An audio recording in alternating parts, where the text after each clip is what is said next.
Hi guys, so helping to support our work together. Thanks for showing up for the sessions. And by now, we've already been talking a lot about acceptance commitment therapy and how that can help you with your rich, meaningful life.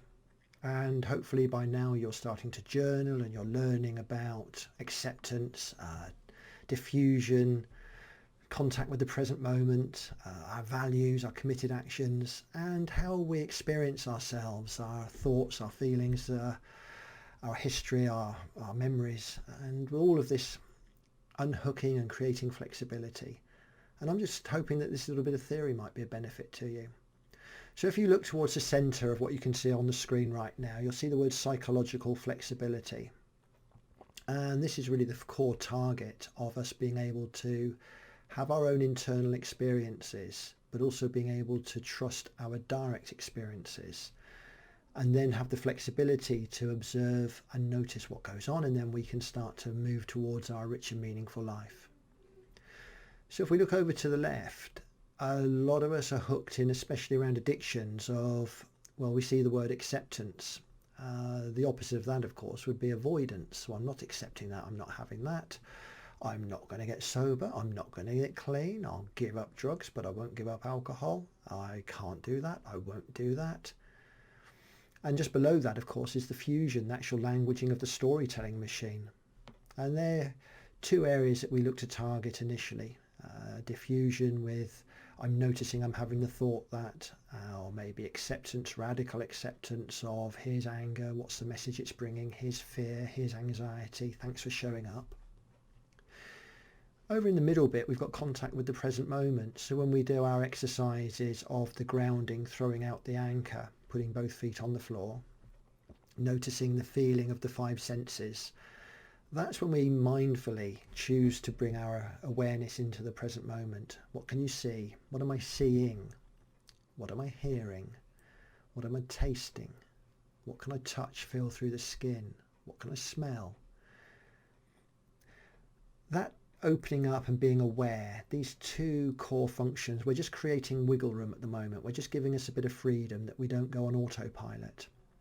Down below, self is context, or the conceptualized self. This is probably one of the more challenging elements to get hold of.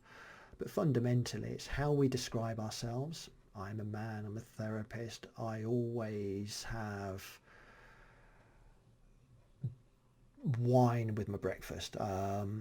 Men don't cry. I don't know what it is for you. Part of the exercises we'll be doing on that is looking at our content, our thoughts, our feelings, that we're the place where all these things take place. And when we can start to observe our own thoughts and get a bit of observational going on that.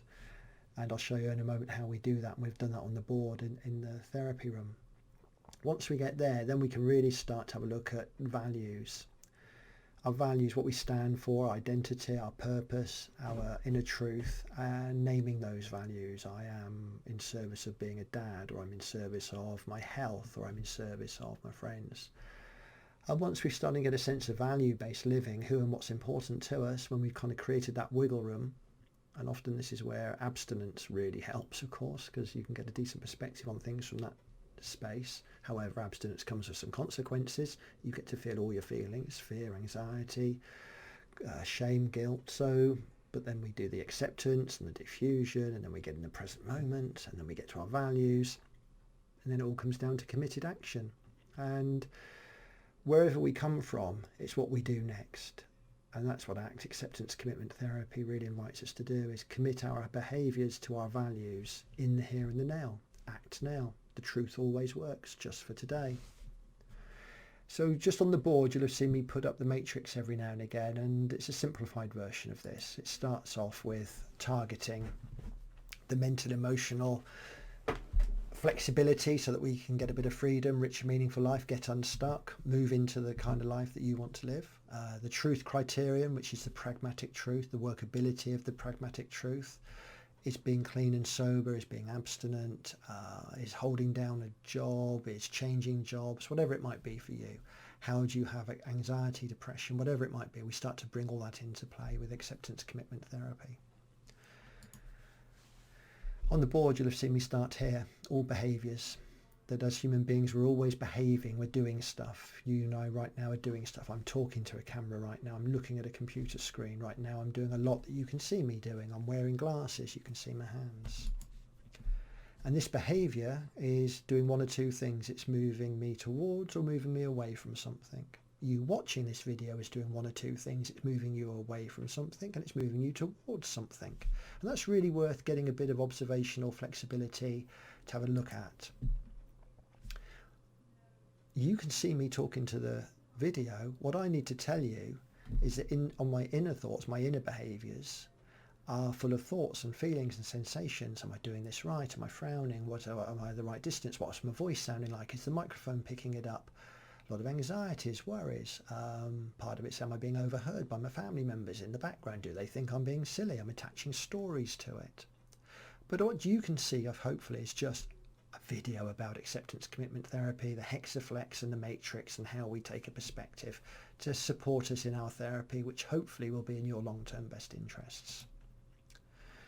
The thing about the behaviours on the internal ones is, and I put like a little play button just there, is that on autopilot, the mind is always doing an internal dialogue with the thoughts and feelings. So you and I have got a very simple job to do.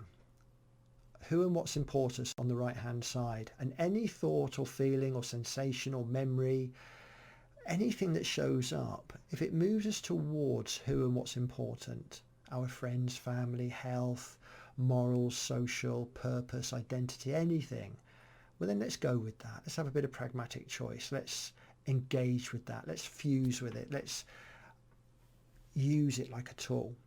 But of course on the left hand side, as you look at that, under away, we've also got a lot of thoughts, feelings, sensations we don't want. And as we may have noticed, if going to the gym, say, is in service of your mental, physical, long-term health, it would be a great move.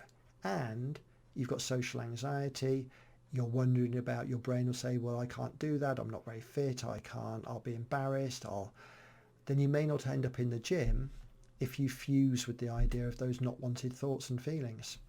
And this is where ACT doesn't save us anything. In order to go to the gym to get fit and healthy in the long term, we're going to have to practice radical acceptance in being willing to have the thoughts and the feelings that we create within ourselves, the anxieties and the fears, in order not to do it. So again, that's where we start to look at the flexibility. We can either get hooked with the thoughts and have one set of consequences, or in the short term, and avoidant behaviour, don't go to the gym, stay at home, which might then involve watching Netflix or drinking or smoking or acting out or whatever it might be. Or we, in the long term, we can start to do committed action.